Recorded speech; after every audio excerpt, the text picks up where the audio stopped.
Alright, so for Halo fans and Nerf fans alike, here is a look inside of my modded MA40. The power source that I'm using, as you can see right here, are 6 AA's connected to an XT30 connector, in which the positive leads go to this lever switch, and finally power up the Honey Badger motors that spin up workers' standard flywheels inside of a containment crew cage. So that's the general overview. Now onto the specifics. If you want to learn about soldering in general, I'd say watch Chris Fix's video on how to do that and the materials you'll need there, because he does a pretty good job just straightforward on how to do it. I'll be talking about soldering to components more than I am to wires, such as, the motor pegs up here and of course the switch plate pegs down here. So we'll get onto that right now. Starting off with, of course, the beating heart. We have ourselves the flywheel cage right here. It's this thing that when you press the small button down here, spins up and squeezes darts out through this barrel to give it the velocity that you see. Of course, you use the trigger down here in order to push it, which pulls this lever, and with that lever, pulls this feeding mechanism in order to push a dart into these wheels while they're on. So that's how flywheels work, semi-auto flywheels. There's always a rev trigger that starts up the motors, and then of course you have a mechanical trigger which pushes darts in and has them fly out. Automatic ones and whatnot have like 3 switches. My regulator with select fire has a motherboard in it, but for now, that's the idea of a general flywheel, semi-auto one. The Strife, the Raven, the MA40, anything like that. They all work the same way. So yeah, starting off with the motors here, since they're meant for modding, they have some pretty nice pegs on them. Terminals on either side, one right here and one right here, which makes, soldering the wires directly onto there a breeze. There's even tiny holes if you could fit your wire inside just to have it be even more secure. However, you do not want the solder globs to touch, the very plate of the motor.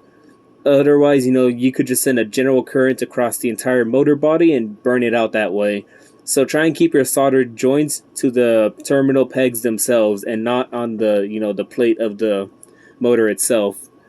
In my case, if you can see right here underneath this point, there's a little red dot that's underneath this wire right here.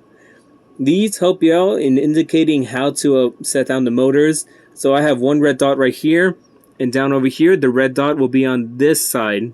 So both of the motors are just inverted that way, just flipped around. If you have both red dots on one side or on the other, you could risk having the motors soldered on incorrectly and, having both flywheels spin the same direction. When in reality, you need this top one right here to spin this way, while the bottom one right here spins this way. That way they can both squeeze the darts out and send them flying. Of course, as you can see with the leads, red in my case is positive, black is negative. So we'll start out with the black lead. It will touch across these 2 terminals straight across right here, and that's what will help provide the proper spin when you put them both correctly like this. Yours could differentiate depending on how you set down your motors, but as I said, for me, red dot here, negative, positive. Going from the negative, of course, we follow it all the way along to this XT30 connector, in which I plug in the 6 AA's to. These things beneath the heat shrink, which is recommended if you're going to be doing this kind of connection. You don't want this to just be bare bones sticking out, but I had no choice here because the 9-volt plugs are not really friendly to heat shrink. But yeah, in general here, there's golden pegs in which you could just lay the wire and just shove it into, and then from there apply the solder and have it secure into place and form that bond.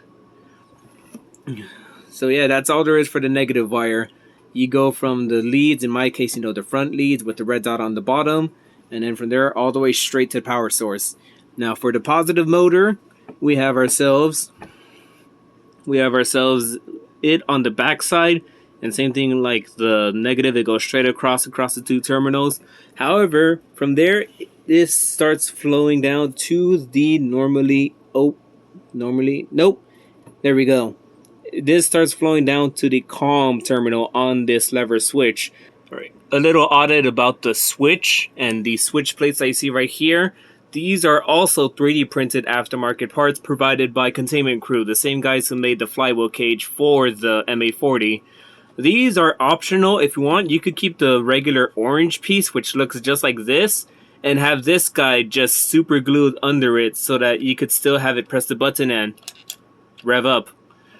So yeah, just letting you know, this is an aftermarket part. It's like $4 plus shipping from Containment Crew. So it's very much affordable to use, whereas the cage itself is a $20 expense because remember, it's 3D printed. Someone has to go out of their way to make this for you. So there you go. This is aftermarket. You know, the switch is aftermarket. If you want, you could just simply take the lever switch, super glue the body, not the pegs or the lever itself, onto the shell in a place where the rev button here can just press against it and activate the lever. These lever switches are great because they're able to take a lot more amperage and current than the normal little metal button one that comes in the MA40 when you open it up at first. So getting one of these off of Amazon, out of Darts, Blaster Time EU, what have you, will be very helpful. And it also gives a nice clicky sound.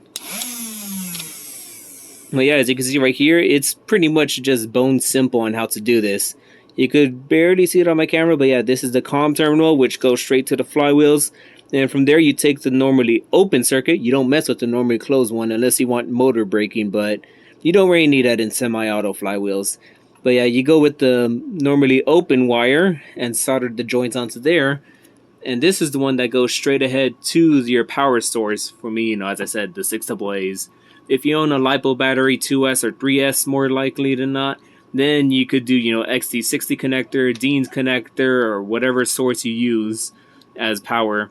And using a LiPo source will also allow you to use more motors than just the honey badgers that I have in here. These things are rated for 2S, but there are like size 180 motors, which are longer than these guys, which will provide a lot more power, spin, and will let you use cages with a higher crush. Because right now this cage only has the stock 43.5mm crush that comes in the normal MA40 cage. But I bought it just because A, blue is awesome. B, it has motor screws, which are located under these flywheels right here, in which you could just press the motors into and screw them into place. And C, they allow more space for aftermarket wheels. As I said, I'm using Worker standard crush ones, which are these guys. These are what, you know, as I said, crush the darts and send them flying out the barrel. I'd recommend using Worker smooth flywheels or any smooth curved in flywheel, because they have some grip on them, which actually slow down the dart a bit and gives me only 110 FPS. If I had, you know, smooth flywheels with no texturing, no grip like this on it, it'd be able to squeeze out the darts at a much higher velocity, at the cost of accuracy, but come on now, I want my darts to go zoom. So there we go, there's a look at the beating heart of this guy. As I said, aftermarket cages are nice because you could easily, you know, house in these guys and screw them into place, as well as making it more friendly to, you know, different aftermarket wheels. So yeah, you go from the beating heart from the flywheel, focus, there we go, to the switch right here, which turns it on and gets it pumping, to, of course, your power source of choice. And that's basically a look inside of the MA40, as I said. With all this soldered up correctly, you could activate this guy. And get it spinning so that you could use the mechanical trigger right here to just start pushing darts out the barrel like no tomorrow.